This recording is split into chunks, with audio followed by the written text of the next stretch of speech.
Assalamualaikum warahmatullahi wabarakatuh. Waalaikumsalam warahmatullahi wabarakatuh. Saya ucapkan selamat pagi, selamat siang, serta selamat malam kepada seluruh penonton, kapanpun dan dimanapun Bapak dan Ibu berada. Sebelumnya izinkan saya memperkenalkan diri. Nama saya Dani Pangestu, asal UPT Stasiun Meteorologi Kelas 3 Ranai Natuna.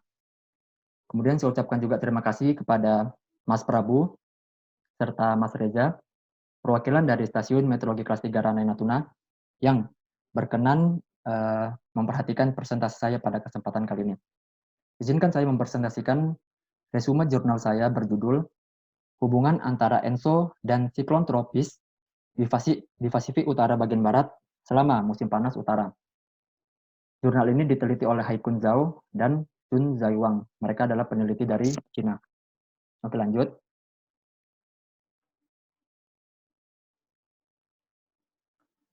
Untuk outline sendiri ada 5. Yang pertama pendahuluan, data, metode, hasil dan diskusi, dan kesimpulan. Baik, kita masuk ke pendahuluan. Pendahuluan, di sini saya mengambil 5 poin dari jurnal tersebut. Yang pertama, studi menunjukkan bahwa kerusakan yang disebabkan oleh tropical cyclone cenderung menunjukkan tren peningkatan selama beberapa dekade terakhir.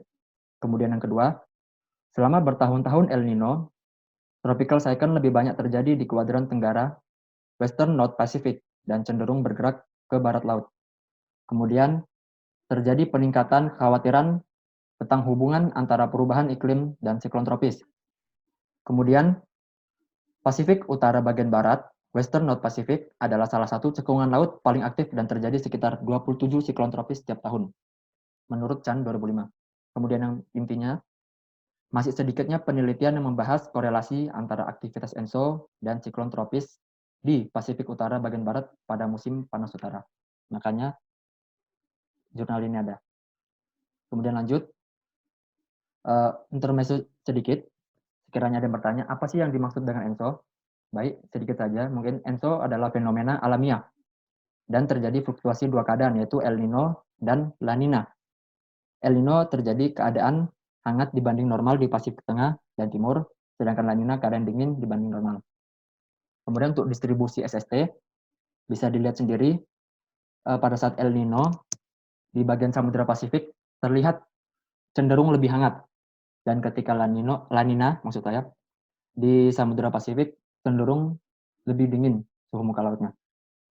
Kemudian lanjut lagi ke apa sih yang dimaksud dengan siklon tropis? Sedikit saja, secara teknis, siklon tropis adalah sistem tekanan rendah non-frontal yang berskala sinoptik. Kemudian tumbuh di atas perairan hangat dan kecepatan angin maksimumnya setidaknya mencapai 34 knot dan serta bertahan setidaknya 6 jam. Oke, masuk ke data. Kembali lagi ke jurnal. Jadi, pada jurnal ini menggunakan 3 data. Yang pertama data siklon tropis, data atmosfer dan SST, dan indeks ENSO. Yang pertama data siklon tropis diambil dari JTWC, yaitu United States Joint Typhoon Warning Center, JTWC. Kemudian digunakan data pembanding dari China Meteorological Administration, Shanghai Typhoon Institute, dan Japan Meteorological Agency, atau bisa disebut ini BMKG Cina dan BMKG-nya Jepang. Kemudian data atmosfer dan SST, atmosfer diambil dari ENCEP dan ENCAR dengan resolusi 2,5 derajat dikali 2,5 derajat, dan SST diambil dari NOAA dengan resolusi 2 derajat kali 2 derajat. Kemudian indeks ENSO menggunakan Nino 3, Nino 34, dan El Nino Modoki Index atau disebut EMI. Lanjut, metode. Metode yang digunakan adalah menganalisis aktivitas ENSO dan siklon tropis menggunakan data satelit dan indeks Nino. Kemudian lokasinya di Pasifik Utara bagian barat dan waktunya itu dari 1979 sampai 2015 dan khusus pada bulan Juni hingga Agustus. Jadi 1979 sampai 2015, tetapi khusus Juni, Juli, dan Agustus. Oke, lanjut. Baik, hasil pembahasan. Di sini terdapat 2 kelompok gambar. Gambar 1 di sebelah kiri A, B, C, D, dan gambar 2 A, B, C, D di sebelah kanan. Baik, kita ke gambar 1 terlebih dahulu. Gambar 1 itu menjelaskan korelasi El Nino Modoki Index dan vertical wind shear. Sedangkan gambar 2 menjelaskan korelasi ENSO dan RH. Kita masuk ke gambar 1 terlebih dahulu ya. Pada gambar 1, A dan C itu pada tahun 98 sampai 2015. B dan D pada tahun 1979 sampai 1997. Dan di sini terdapat tanda-tanda positif. Di sini tanda positif menunjukkan bahwa korelasinya signifikan pada tingkat kepercayaan 95%. Artinya semakin banyak positif, artinya hubungannya semakin kuat. Di sini bisa kita lihat gambar A dan C, simbol positifnya lebih banyak.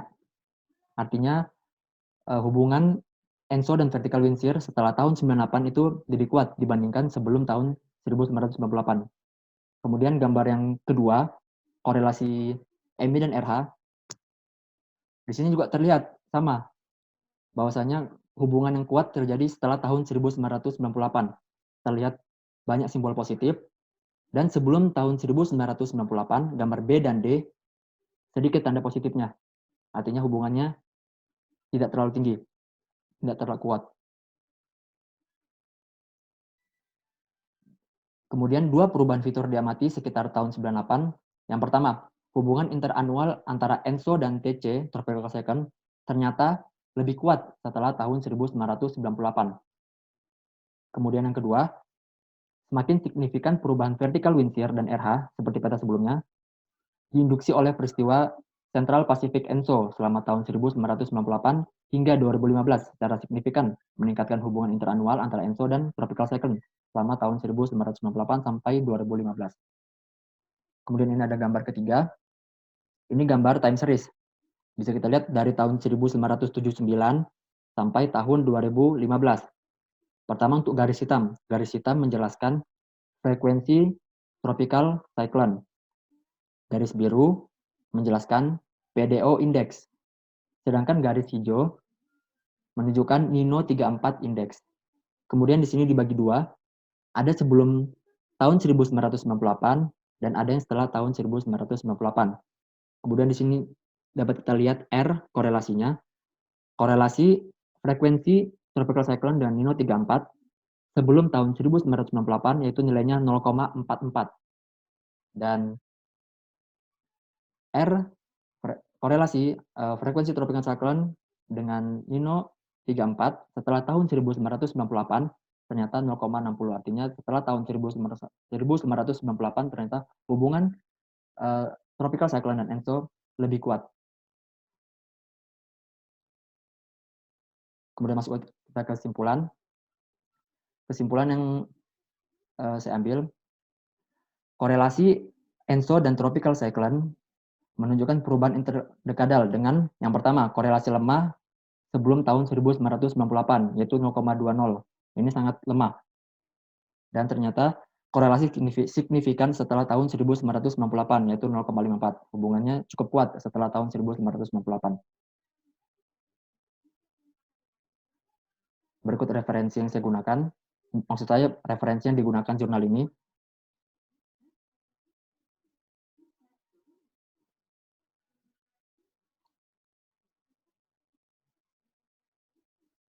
Dan sekian, terima kasih. Sekiranya dari Mas Reza dan Mas Prabu ada yang ingin ditanyakan, dipersilakan. Ya, terima kasih Mas Dani atas presentasinya. Siap. Bagus. Jadinya menarik ya. Jadi di sini membahas tentang hubungan ENSO dengan tropical cyclone di Pasifik Utara pada saat musim panas utara. Ya, betul. Nah, dari presentasi tadi saya ingin bertanya, kira-kira apakah penyebab tropical cyclone jika kita kaitkan dengan ENSO tadi? Dari sisi anginnya saja kah, atau suhunya saja kah, atau seperti apa? Kemudian kira-kira siklon tropis yang ada di Samudra Pasifik Utara tadi memberikan dampak apa kepada wilayah yang ada di Indonesia, terutama wilayah-wilayah yang berdekatan dengan Samudra Pasifik tersebut? Mungkin pertanyaan saya. Oke. Oke, langsung saya jawab saja ya. Pertama, sebelum saya menjawab, cara terbentuk siklon tropis.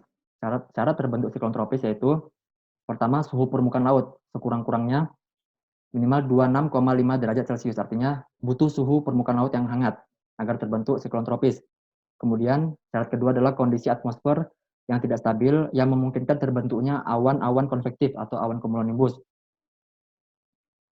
Kemudian terjadi pusaran sekitar 34 knot, itu secara umum. Kemudian dari yang dijelaskan pada jurnal ini, dia berfokus pada vertical wind shear dan RH-nya saja, Mas Prabu. Jadi berdasarkan dari peta yang dihasilkan pada jurnal ini, semakin banyak simbol positif, artinya semakin kuat hubungannya.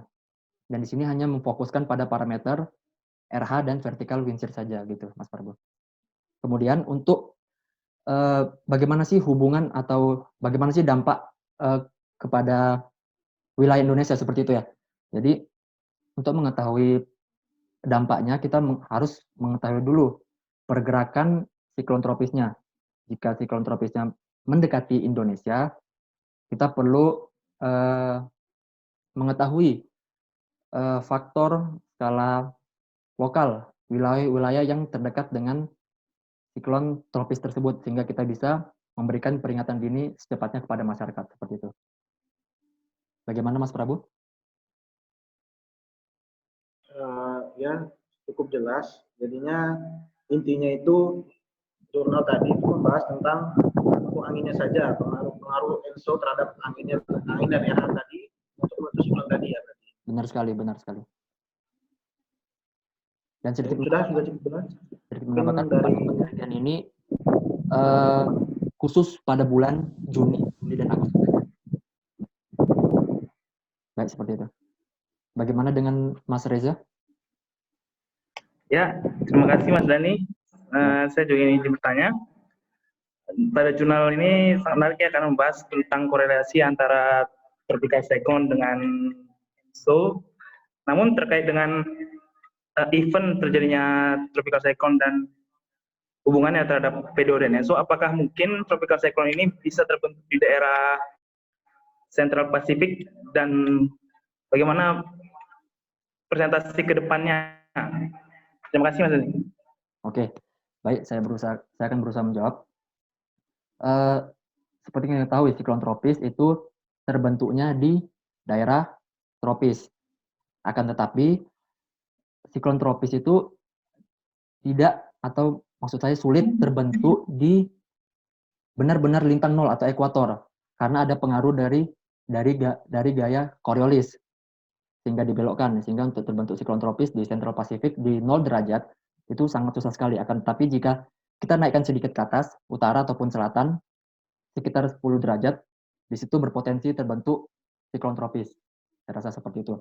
Kemudian bagaimana prospek ke depannya? Dengan memahami